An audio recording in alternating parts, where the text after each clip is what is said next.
जॉन्गकुक आयु की cousin brother Jimin को कॉटेज में देखकर शॉक में था। जॉन्गकुक कहता है, अंकल वांग घर में नहीं है। जिमिन कहता है, आई नो, एक्चुअली मैं जंगल में वॉक करने के लिए निकला था। वॉक करके मैं बहुत ज़्यादा थक गया हूँ, इसलिए यहाँ कॉटेज देखा तो पानी पीने के लिए यहाँ आ गया। क्या मुझे पीने के लिए थोड़ा पानी मिल सकता है? जॉन्गकुक कहता है, यस ऑफ कोर्स। जॉन्गकुक अंदर से जिमिन के लिए पानी के साथ एक प्लेट में कुकीज़ निकाल कर लेकर आता है। जॉन्गकुक कहता है, एक कुकी मैंने अपने हाथों से बनाया है, बहुत टेस्टी है, you can try this. Jimin कहता है, नहीं, मुझे बस पानी पीना है। जिमिन पानी पीते हुए भी जॉन्गकुक को सिर से लेकर पैरों तक घूरने लगता है। जॉन्गकुक जिमिन के इस तरह से घूरने से बहुत ही ज़्यादा अनकंफर्टेबल फील करता है।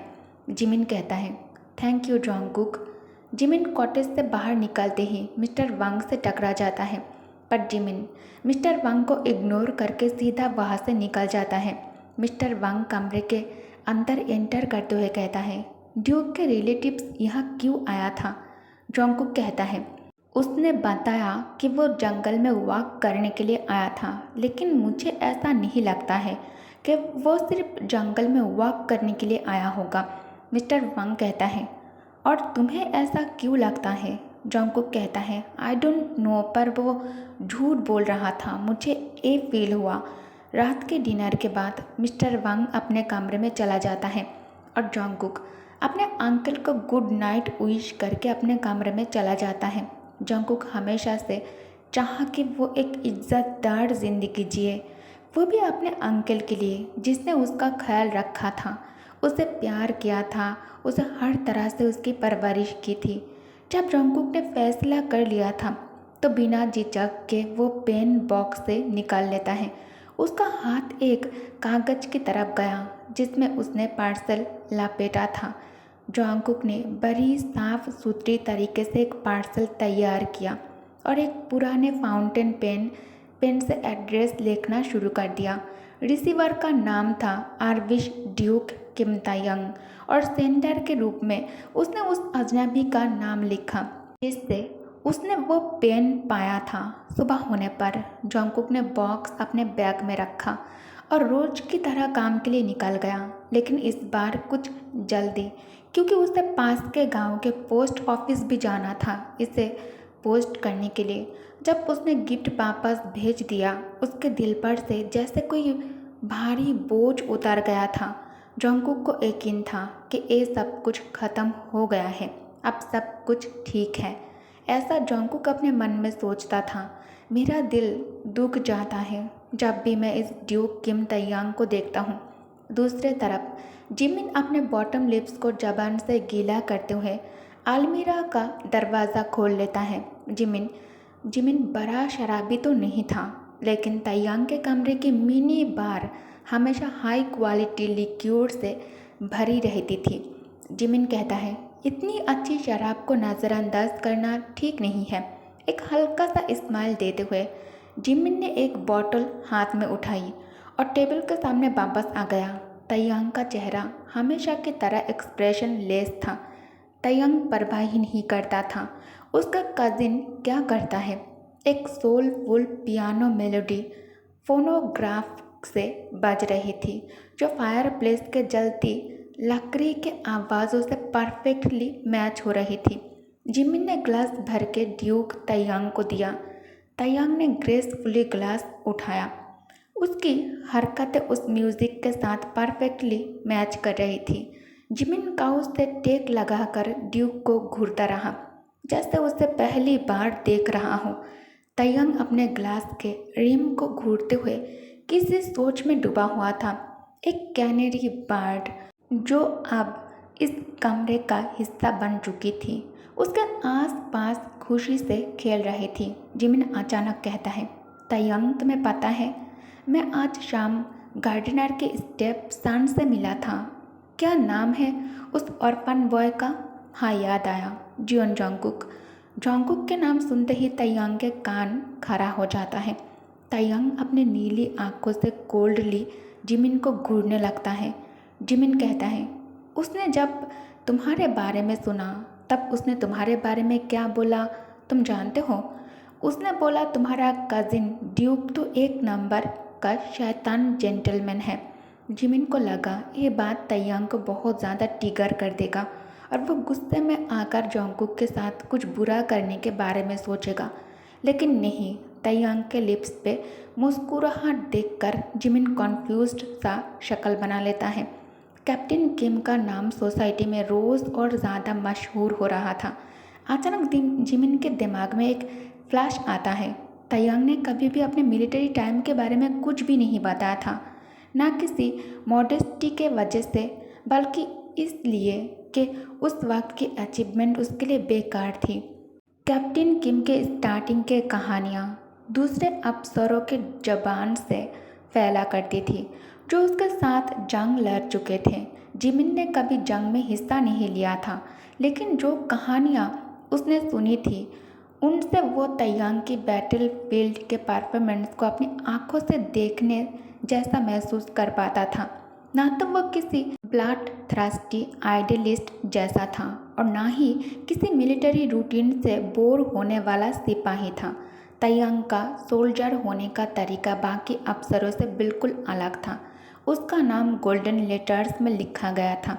जब भी लोग उसके मिलिट्री के काम के बारे में बात करते, हमेशा उनकी कहानियाँ ख़त्म होती थी एक अजीब सांस के साथ। मैं उसे समझ नहीं पाता हूँ। जिमिन सबसे अच्छी तरह से जानता था कि ये लाइन तैयांग के लिए सबसे परफेक्ट डिस्क्रिप्शन थी। उसके दिल से भी आवाज़ आई, मैं वाकई ड्यूक को नहीं समझता। हर इंसान ने कभी न कभी ये बात बोली ही होती थी, जैसे अब जिमिन कह रहा था। जिमिन ड्यूक को बचपन से जानता था, फिर भी एक ही कन्फ्यूजन था। ड्यूक किम ये आदमी एक रेनबो की तरह था जिसमें सारा कलर्स मिलकर एक डाल सा कलर बन जाता था। वाइट फिनिश वाला नोबेल एरिस्टोक्रेट, अच्छा कजिन, ऑनरेबल इंसान, हर चीज़ उसमें थी। पर फिर भी कुछ भी क्लियरली समझ में नहीं आता था। कुछ लोग ड्यूक किम को अप्रिशिएट करते थे उसके सेल्फ कंट्रोल के लिए, स्पेशली जब ड्यूटी की बात आती थी। लेकिन जिमिन को उनकी बात डाउटफुल लगती थी, क्योंकि उसके हिसाब से तो कभी कुछ दबाया ही नहीं गया था।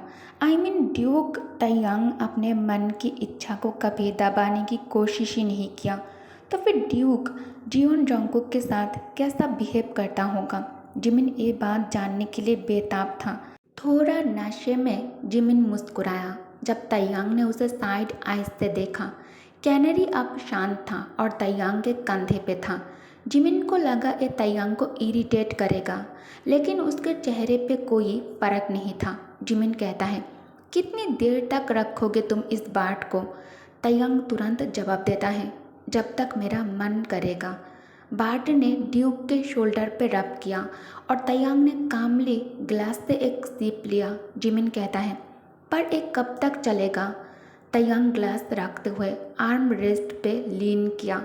फायरप्लेस की रोशनी उसके कप्स के बटन्स पे पड़ रही थी, डीप ब्लैक में शाइन करते हुए।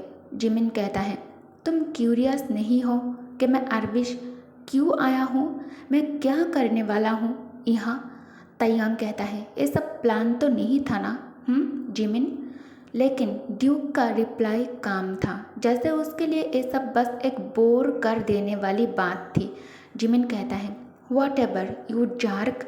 जिमिन हंसता है और अपना ड्रिंक फिनिश करने लगता है। जिमिन मन ही मन सोचता है, कहीं ये सब लास्ट तो नहीं है ना उस लड़के के लिए ड्यूक के मन में? क्योंकि जिमिन जानता था कि आदमियों में एक इंस्टिंक्ट होती है खूबसूरत चीज़ें ओन करने की।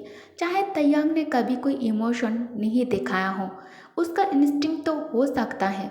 जिमिन को लगता था शायद उसका अंदाज़ा सही हो, लेकिन क्यों ड्यूक किम को एक ऑर्फन बॉय ही क्यों चाहिए अपने लिए, जबकि ड्यूक हमेशा जोंगकुक से रूड रहता था और ड्यूक को इस तरह के पर्सन से नफरत थी जो उससे ज़्यादा ब्यूटीफुल या नोबल होती थी। जितना ज़्यादा जिमिन सोचता गया उतना ही ज़्यादा उसे लगा जैसे वो एक भूल भुलैया में फंस गया हो। रास्ते इतने तेरे मेरे थे कि समझना मुश्किल होता जा रहा था जिमिन के लिए। उसने ये थॉट अपने दिमाग से झटक दिया जब तैयांग ने एक सीटी बजाई। वो चिड़िया जो टेबल पे इधर उधर घूम रही थी सीधा उड़कर तैयांग के पास चली गई। जिमिन ने भी उसकी तरह देखते हुए उसी की तरह सीटी बजाई, एक लंबी और प्यारी सी धुन में। पर उसके बदकिस्मती चिड़िया ने उसके तरफ देखा तक नहीं, कोई साइन भी नहीं दिया। वो बस तैयांग के हाथ पे बैठ गई और सिर उठाकर सिर्फ उसी को देखती रही। जिमिन सार्कास्टिकली कहता है, वाह, क्या चिड़िया भी अपने मालिक को पहचान सकती है। जिमिन मन ही मन सोचता है, उस अनाथ लड़के को मैं अपने प्यार के जाल में फंसा लूँगा। वो ज़रूर एक दिन मेरे लिए भी अपना दिल खोल देगा, जैसे उसने डॉक्टर के बेटे और ड्यूक किम के लिए किया था। सिर्फ इतना ही नहीं, जिमिन को पूरा यकीन था कि ड्यूक किम तैयांग एक दिन उस अनाथ को छोड़ देगा अपनी शादी आयु से निभाने के लिए। और ये वही एंडिंग थी जिसका आयु ने हमेशा इंतज़ार किया था। जिमिन कहता है, हंटिंग चले इस वीकेंड। जिमिन ने कहा, ग्लास रीफिल करते हुए। थोड़ी देर सोचकर तैयांग ने सरप्राइजिंगली जवाब दिया, तुम अकेले ही चले जाओ, मैं सब तैयारी करवा दूंगा। जिमिन कहता है, क्या? जिमिन ने हैरानी से तैयांग की तरफ देखा। जितना उसे याद था तैयांग ने कभी भी हंटिंग के ऑफर को मना नहीं किया था। जिमिन कहता है, नो वे, तुम सीरियस हो कि तुम नहीं जाओगे? तभी एक नॉक ने जिमिन का सवाल बीच में ही काट दिया। बटलर हसन रूम में एंटर हुआ। हसन कहता है, मेल आ गया है मास्टर। एक पार्सल और कुछ लेटर्स लेकर वो सीधा तैयांग के पास गया। जिमिन ने एनोएड लुक दिया बटलर हसन को। जिमिन कहता है, ऐसे टाइम पे आना ज़रूरी था क्या, इतने छोटी सी बात के लिए? बटलर का चेहरा बिल्कुल एक्सप्रेशनलेस था, जैसे वो कह रहा हो, तुम अब ज़्यादा देर रुक गए हो मास्टर के पास, अब तुम्हें जाना चाहिए। जिमिन कहता है, चलो फिर कल मिलते हैं ड्यूक। जिमिन ने गिलास उठा के गुड बाय का टोस्ट दिया और तैयांग के बेडरूम से निकल गया। जिमिन के स्टेप पेड होने के बाद बटलर हसन कहता है, मास्टर, पार्सल वापस आ गया है। हल्की सी हेजिटेशन के साथ उसने एक छोटी सी बॉक्स तैयांग को दिया। सेंडर का नाम और एड्रेस कुछ जाना पहचाना नहीं था। ये कौन है? ये मेरा रिश्तेदार है, हसन ने बताया। मैं इस नाम और एड्रेस से आपका ऑर्डर फॉलो कर रहा था। ऑर्डर? तैयांग को एक हफ्ते पहले की बात याद आई जब उसने हसन से कहा था कि जियोन जॉन्गकुक को एक अच्छा पेन भेजे। वो मोमेंट याद आते ही सब कुछ क्लियर हो गया। मास्टर, मैं समझ गया। तैयांग ने उसकी बात को बीच में ही काट दिया। अब तुम जा सकते हो। तैयांग ने बॉक्स पे उंगली से टैप टैप किया।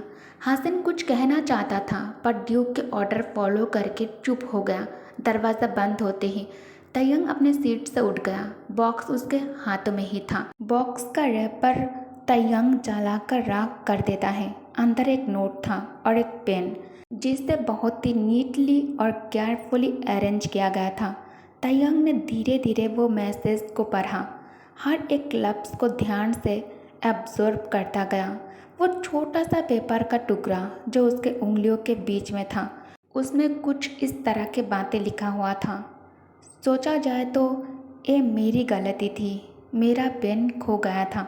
मेरी ही गलती थी कि मैं गिर गया। मैंने चीज़ें सही से पैक नहीं किया था और वक्त पर वापस नहीं ला पाया। इसलिए तुम्हें मेरी चीज़ों की रिस्पॉन्सिबिलिटी लेने की ज़रूरत नहीं है। मेरे पास इस आइटम को रखने का कोई रीज़न नहीं है, तो मैं तुम्हें वापस कर रहा हूँ। मैसेज पर कोई नाम लिखा नहीं था, लेकिन तैयांग को फिर भी पता चल गया था कि एक किसने लिखा है। जॉन्गकुक का नोट उसके जाने पहचाने घमंड से भरा हुआ था। जैसे जैसे तैयांग उसे पढ़ता गया, उसके आईब्राउज और ज़्यादा तन हो गई थी, जब तक उसने ज़ोर से नाक से हवा नहीं निकाली और एक तीखा सा स्माइल नहीं दिया। उसके होठों के कोने गुस्से से उठ गए थे। उसने आँख के अंदर वो नोट डाल दिया जो फायर प्लेस में जल रहा था। शाइनी नया पेन भी पार्सल बॉक्स में था, जिसमें वो पहले से वर्ब था। खुद से भरा हुआ गुस्सा, शर्म और हंसी, ये सब इमोशंस एक के बाद एक तैयांग के चेहरे पर आते गए। जैसे जैसे वो जलती हुई आँख को देखता रहा, लेकिन कुछ ही पल बाद उसका एक्सप्रेशन फिर से नॉर्मल हो गया। ओके गाइस, तो इस पार्ट को मैं यही एंड करती हूँ और अब आप लोग ड्यूक किम ताeyang के साइको बेला रूप देखोगे। Thank you for watching, bye bye.